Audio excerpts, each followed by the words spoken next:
So imagine a society where the absolute apex of the food chain, right? Like the ultimate aristocrats aren't, politicians. Right, or royalty or, corporate tycoons. Exactly. Instead, they are literally gladiators. Yeah. Like these are individuals who have achieved absolute untouchable power through, through the sheer sublime artistry of murder. It really is the ultimate expression of a lethal meritocracy. Yeah. And today we are doing a deep dive into a really fascinating, comprehensive set of texts that detail a faction known as the Cult of Strife. Right. So our mission today is to pull apart the underlying mechanics of their philosophy, this sort of paradox of their pursuit of perfection, and the really intricate internal and external politics that govern their entire existence in the 41st millennium. Which is just a wild setting to explore. And while we, thankfully do not live in the grim darkness of this specific sci-fi universe, analyzing the Cult of Strife actually forces a mirror onto our own concepts of power. Oh, absolutely. Because it challenges you to examine the psychological impact of rejecting conventional advantages just to achieve absolute mastery. We are basically looking at ambition that's been stripped of all morality and pushed to its absolute most terrifying extreme. Yeah, and to kind of ground this analysis in the source material for you, we are operating within the setting of Cumorah. The labyrinth dimension. Exactly, the labyrinth dimension. We're examining a very specific faction of Dark Eldar, categorized as a witch cult, and basically tracing their ascent to the absolute pinnacle of a society that actively weaponizes paranoia. And violence. Just constant violence. Right. I want to start with the fundamental architecture of that society, actually, because it completely subverts how we understand governance. Like, the text makes it explicitly clear that the Cult of Strife didn't, claw their way to the top of Cumorah through political treachery. Which is saying something, because that is the established norm there. Treachery is practically the currency. Right, exactly. But they became the undisputed aristocrats of the arena through what the text literally calls the sublime artistry of murder. Which is such a specific phrasing. It is. That phrasing suggests that violence here isn't a means to an end. No, violence in Cumorah, and particularly for the witch cults, the violence is the end itself. Right. If we look at human history or, even standard science fiction geopolitics, violence is usually a crude tool, right? Yeah, it's a mechanism. Right. It's deployed to remove an obstacle so that a political or economic goal can be realized.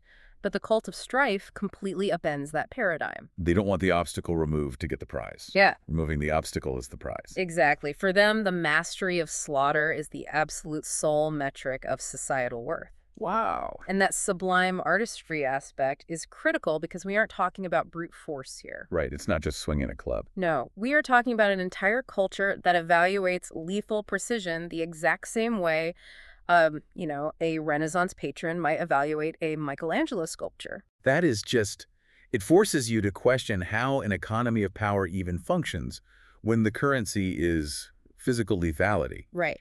Because if the absolute highest class is determined purely by how gracefully they can end a life, well, all traditional diplomacy just dissolves. It evaporates completely. Right. You can't exactly send a trade envoy to negotiate with a faction whose primary cultural export is, the agonizing demise of their rivals. Which actually brings us to the core mechanism of their political power, which is absolute, undeniable deterrence. Okay. Unpack that a bit. So the text points out that in this era of the 41st millennium, the most profound power isn't necessarily measured in standing armies or, fleet sizes. Right, the traditional metrics of power. Exactly. For the Cult of Strife, it is measured in the terrifying grace of a single perfect killing stroke. See, I need to push back on the mechanics of that deterrence, though. Okay, sure. Because I understand the concept, right? It's essentially nuclear deterrence, but the warhead is just a physical person standing in the room with you. That's a great way to put it. But reading through the logistics of Cumorah, this is a realm of billions of inhabitants. It's this impossible dimension-spanning city. Right. So how does a society actually function if its elite class consists entirely of perfectionist killers? Like, imagine if your company's CEO wasn't the person with the best business acumen, but the one who could physically dismantle the board of directors with their bare hands. Gracefully. Right, gracefully. But someone still has to manage the infrastructure, right? The supply chains, the actual administration of the labyrinth dimension. You can't just stab a power grid into function. No, you can't. And that is a crucial distinction to make here. Okay. The Cult of Strife doesn't manage the power grid. They don't handle the mundane administration of Camorra. So who does? That bureaucracy is handled by the cabals. They're the more traditional political and military organizations of the Dark Eldar. Huh? Okay. Yeah, the Cult of Strife occupies a very different space in the ecosystem. They are essentially the apex predators that the cabals patronize, but also deeply fear. Okay, so they provide a service. Exactly. The cult provides the arenas, the spectacle, and crucially, the psychological control mechanisms for the populace. Right, the bread and circus. Well, just the circuses, I guess. And their deterrence works perfectly because they don't need to govern the city. They only need to prove that they can flawlessly execute anyone who does govern the city should their interests ever conflict. Wow. That makes the political dynamic so much clearer. They literally outsource the bureaucracy so they can focus entirely on the perfection of their craft. Exactly. And that pursuit of perfection naturally leads us to the leader of the cult, the individual the text refers to as the diamond at the center of the crown. Lilith Hesperax. Lilith Hesperax. She holds the title of succubus. She's known as the Queen of Knives. And her allure is just, it's so massive that she draws hundreds of thousands of spectators to the arena every single night. And the documents emphasize a really fascinating distinction when analyzing her authority. Okay. Lilith's power is entirely personal, not political. In almost any other hierarchical structure, power is institutional. Think about a monarch or a corporate executive or a planetary governor. Their power is derived from the apparatus surrounding them, right? Yeah. The wealth, the legal frameworks, the security forces. Exactly. You strip those away, and the individual is rendered powerless. Which is, I guess, why coups work in the real world. Precisely. You sever the leader from the institution, you seize the communications or the treasury, and boom, the power transfers to you. But you cannot launch a conventional coup against Lilith Hesperax. Because there's no institution to seize. Exactly. Her authority is housed entirely within her own biomechanics. She is the institution. That's terrifying. Right. Her political capital is literally her physical form and the blades she wields. And the text gives us the mathematical reality of what that physical form is actually capable of, which is frankly difficult to even conceptualize. It really pushes the boundaries of imagination. It does. Because there are documented instances of her fighting up to 10 opponents simultaneously in the arena and emerging without a single scratch. Not one. When I try to model that mentally, the spatial awareness required borders on precognition. I picture a grandmaster playing 10 simultaneous games of chess blindfolded. That's a good analogy. Except in this scenario, every single pawn on every board is actively trying to sever an artery. Yeah, to understand the mechanics of that kind of feat, we have to consider the neurological baseline of the Eldari physiology, first of all. Okay, so they're already beyond human. Way beyond. They naturally possess synaptic processing speeds and muscular reaction times that vastly exceed human capabilities. Right. But even with that, when the text says she fights 10 opponents simultaneously, we have to look at the physical geometry of an arena combat. The actual space. Exactly. There is a finite amount of space around a single target.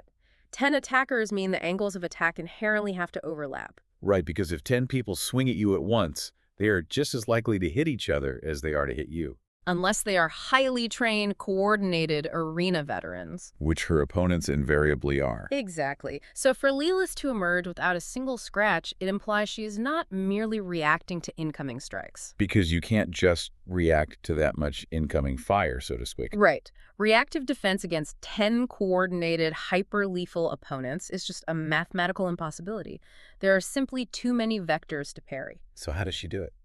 To remain flawless, she has to be choreographing the aggression. She is actively manipulating their positioning, forcing their attacks into pathways that block their allies. Oh, wow. Yeah, she's turning their numerical superiority into a physical obstruction. She is literally weaponizing their own crowd density against them. Precisely. And what's crazy is that she isn't doing this in some quiet, isolated dojo. No. The text notes those hundreds of thousands of spectators.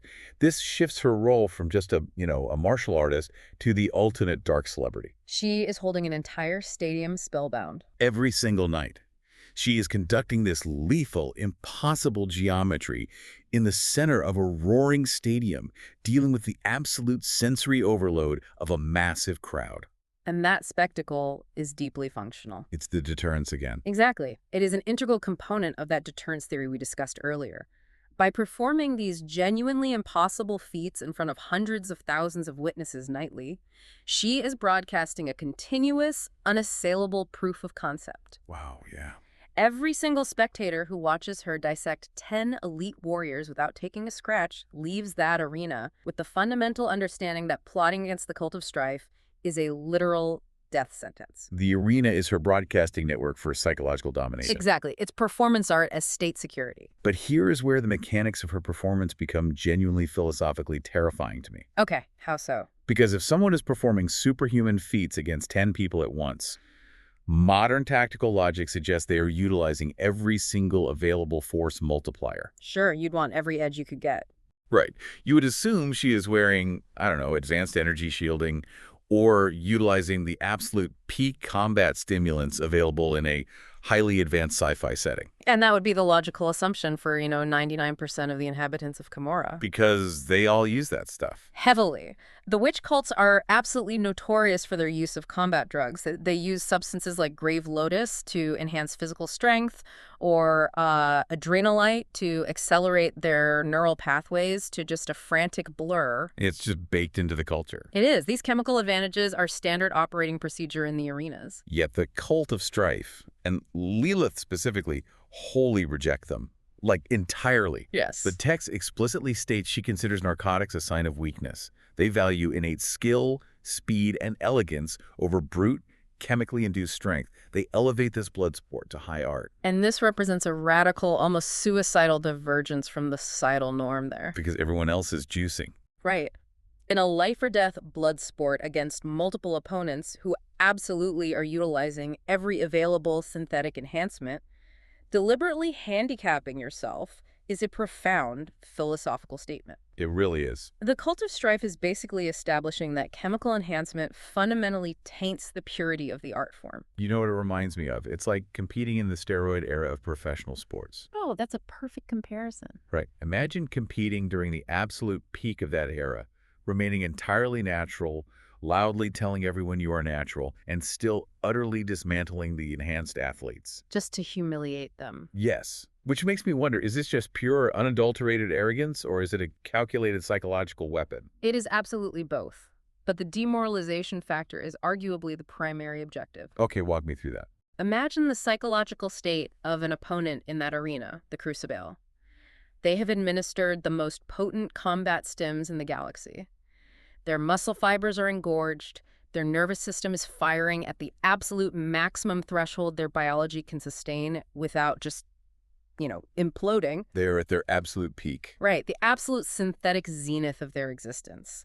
And standing across the sand is Lilith Hesperex, operating at her unenhanced natural baseline. And she is still faster than them. She is still faster. She is still more precise. That is insane. She just effortlessly parries their chemically driven frenzy. And that realization right there in the moment that their artificial drug-fueled maximum is vastly inferior to her simple, unenhanced existence. It would break you. It would break an opponent's mind before her blade ever touched their flesh. Wow. It actively weaponizes the concept of innate superiority. It proves to the entire society of Camorra that the cult of strife simply exists on a higher evolutionary plane. That is deeply chilling. So we've established the how and the why of their combat philosophy, right? This impossible, unenhanced, lethal ballet that's designed to project absolute deterrence and philosophical superiority. Right. But I want to examine the where and the who behind this now. Because as we noted, Lilith isn't, managing the ticket sales and the logistics of a 100,000-seat arena all by herself. No, she has an entire infrastructure. Yeah, the text details their headquarters, basically, locating them at a place called the Falchion. Yes, the Falchion is described in the text as a luxurious palace gladiatorial complex, and the primary arena within it is called the Crucible. Okay, I have to pause on that phrase. Luxurious palace gladiatorial complex is such a jarring architectural concept. It really is an oxymoron to us. Yeah. In human history, we generally separate those functions entirely. Hmm. The palace is a place of safety, administration, high society. The gladiatorial arena is a place of blood, dirt, and visceral desperation. Combining them implies a total collapse of those boundaries. And that collapse reveals a profound psychological alienation from our own understanding of comfort and safety. Right. In the culture of the cult of strife, high society and butchery share the exact same architectural space. The violence is not, it's not hidden away in a slum or a dedicated sporting district on the edge of town. It's right in the living room. It is the absolute centerpiece of the drawing room. You are essentially drinking like fine wine on a silk cushion while someone is being literally dismembered 3 feet away. And this society views both the wine and the dismemberment as equivalent luxury goods. Exactly. And to manage this luxury enterprise, Lilith relies on a very specific inner circle, identified in the texts as the Hecatrix blood brides. The terminology there is so overtly aggressive. Like, the text refers to them as her elite clique of murderesses. Right. Not warriors, not guards. Not even assassins. An assassin kills a specific target for a political or economic reason. The term murderess strips away any pretense of tactical necessity. It implies killing for the sheer joyful craft of it. Right. It is an overt celebration of bloodshed embedded in their official title. They are practitioners of a highly specific, very dark art. They are. But managing an inner circle of perfectionist killers inherently breeds an environment of absolute paranoia. It has to. The internal politics of the cult are just as treacherous as the broader society of Camorra, which brings us to the fate of Lilith's second-in-command. Right. Cara Vix's Kestra. Kestra's death is a fascinating case study in the absolute zero margin for error in this faction. It really is. Because I was trying to deconstruct the intelligence network required to manage a group like the Blood Brides. If you are the second in command of an elite squad of murderers, your situational awareness has to be flawless. You think so? Yet Kestra was discovered and executed by Lilith. And the motive for that execution is the critical data point here. Okay. Kestra wasn't killed for attempting a coup against Lilith or, for embezzling arena funds or something mundane. So what was it? She was executed for maintaining loyalty to an external figure, the Inari prophet Ivrain. Wow. Which highlights the absolute demand for ideological purity. Yes. You can't just be a perfect fighter in the arena. Your psychological loyalty has to be singular. If your loyalty fractures, you are considered flawed. And in a culture obsessed with perfection, a flaw is quite literally a terminal condition. It's a fatal error. But the glaring hypocrisy here, and this perfectly transitions us into the cult's bizarre external politics, is that Lilith executed Kestra for loyalty to Ivrain, despite Lilith herself having followed Ivrain previously. Right, which just goes to show that the external webs of power the cult weaves are entirely pragmatic. And deeply self-serving. Extremely self-serving. They shift based entirely on what serves their artistic and existential needs in any given moment. So let's map out these alliances, because it's a tangled web. Yeah. Let's start with the macro-political level of Camorra. The text brings in Asdrabeel Vecht. The Supreme Overlord. Right. He's the head of the Cabal of the Blackheart. He is effectively the dictator of the Labyrinth dimension. And Vecht represents the ultimate manifestation of the political treachery and institutional power that the Cult of Strife generally disdains, like we talked about earlier. Right. Yet the text specifically states he's among Lilith's admirers, and that their alliance is as strong as steel. It does say that, yeah. But it heavily caveats that strength. Yeah. It describes it as an alliance based on the wary respect of natural-born killers. Which is very telling. It is, because I really struggle with the structural integrity of that. How can a political alliance be as strong as steel when both parties are simply waiting for the other to show a momentary weakness? Wow. That sounds less like an alliance and more like, I don't know, an indefinite standoff. You're not wrong, but a standoff can actually be structurally sound if the concept of mutually assured destruction is absolutely guaranteed. Okay, break that down for me. Let's analyze the logistics of a theoretical conflict between them. Vecht possesses near-infinite resources. He has armies, fleets, and total control over Camorra's infrastructure. So he could wipe them out. Theoretically. However, an attempt to subjugate the Cult of Strife by force would require a horrific expenditure of those resources. And the cult wouldn't go down easy. Exactly. It would likely destabilize his entire rule and invite immediate attacks from rival cabals who are just waiting for him to slip up. Ah, okay. So it's not worth the cost. Yeah. And from Lilith's perspective... From Lilith's perspective, she understands that launching an open war against the Supreme Overlord would fundamentally disrupt her arenas and her pursuit of martial perfection. It gets in the way of the art. Right.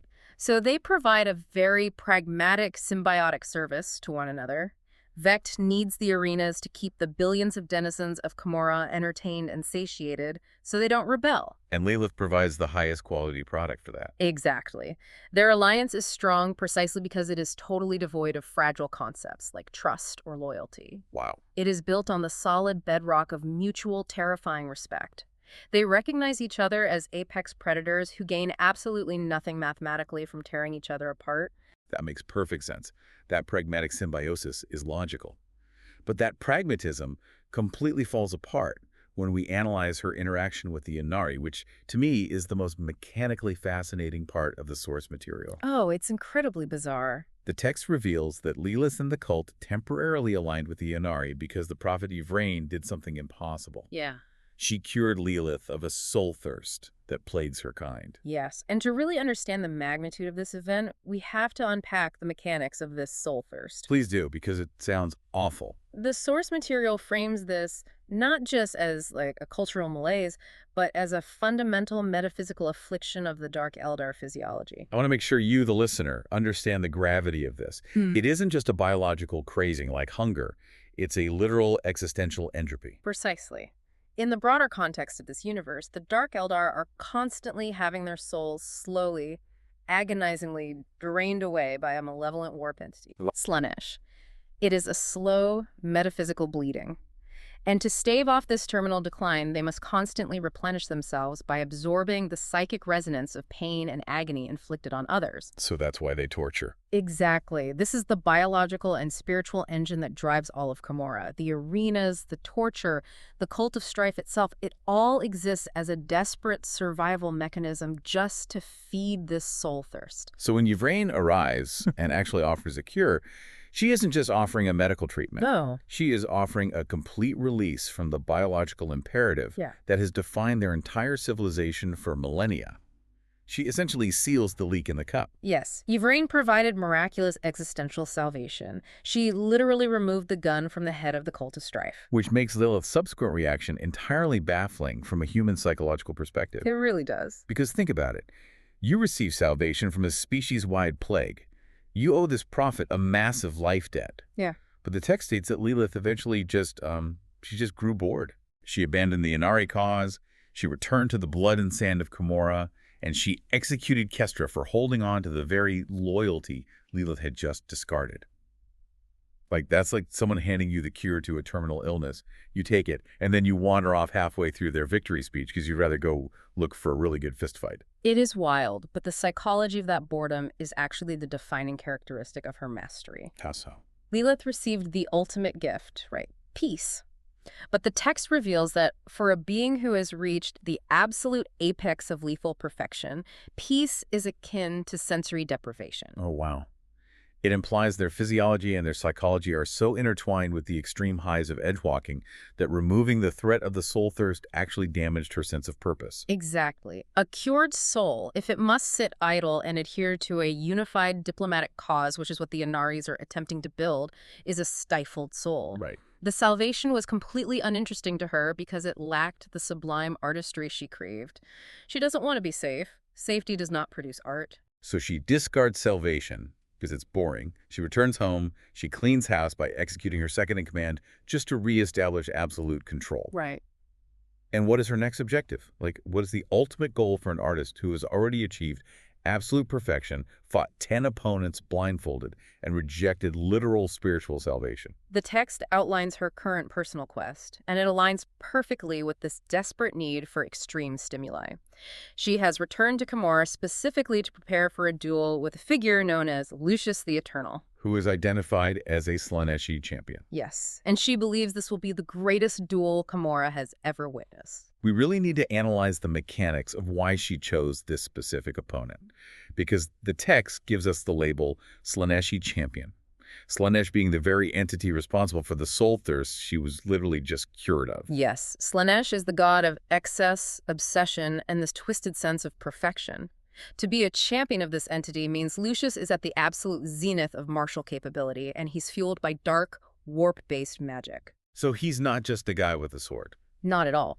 But there is a specific, really terrifying mechanical curse associated with Lucius the Eternal that makes him the ultimate puzzle for Lilith. Which is what? Lucius cannot be permanently killed by conventional means. Okay. If someone strikes him down and takes even a microscopic sliver of pride or satisfaction in the kill, the curse activates. Wait, what happens?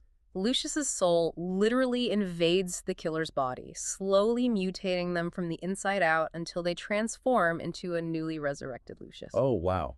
That is, wow. So fighting him isn't just a test of physical skill. No. It is a test of absolute, unbreakable psychological detachment. Exactly. Lilith doesn't seek political domination. She seeks the perfect artistic challenge.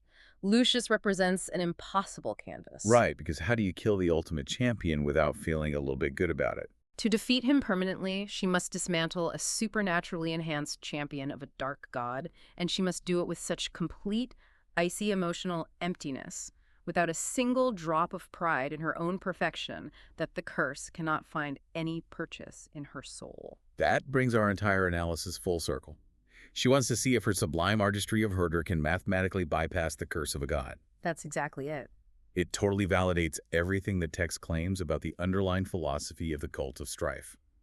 The source material actually concludes with a summary of their ethos, describing them as the embodiment of a perverse, life-affirming embrace of death. And that specific phrase encapsulates their entire socio-political structure. For the cult of strife, merely avoiding death, which is what the Inari cure offered, essentially is a hollow existence. It's just existing, not living. Right. True. Vibrant life is only experienced when death is a millimeter away.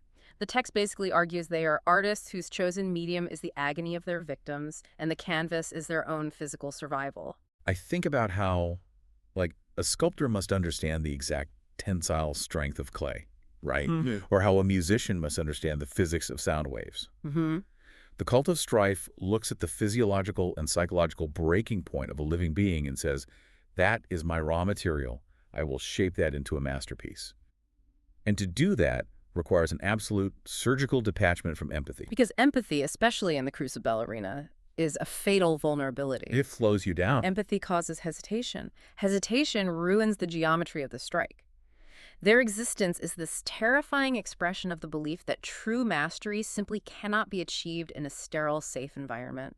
The text literally states they taunt death with every pirouette. And by intentionally removing all safety nets, by fighting without armor, by entirely rejecting the combat drugs that their entire society relies on, by abandoning alliances built on anything other than fear, they force themselves into this state of continuous, hyper-accelerated evolution. Yes. They have weaponized perfection because any imperfection, no matter how microscopic, would have resulted in their death centuries ago. In the grim darkness of this universe, they have truly proven that absolute, unadulterated beauty can be the most brutally effective deterrent of all. Looking at all these sources, the overarching takeaway for me is how the cult of strife inextricably links true mastery to absolute risk. You really cannot claim to be a master if your environment constantly guarantees your safety. It's a fascinating, if horrific, worldview. It is, and that actually leads me to a final thought I want to leave with you, the listener, to mull over. Because the cult of strife believes that perfection can only be reached when you intentionally strip away your advantages, like their total rejection of enhancements, and step onto the absolute precipice of disaster. Mm-hmm. It really makes you wonder, in our own lives, when we constantly seek out comfort, layer our lives with safety nets, and rely on technological or systemic enhancements just to get through the day, are we inadvertently insulating ourselves from achieving our own version of true mastery?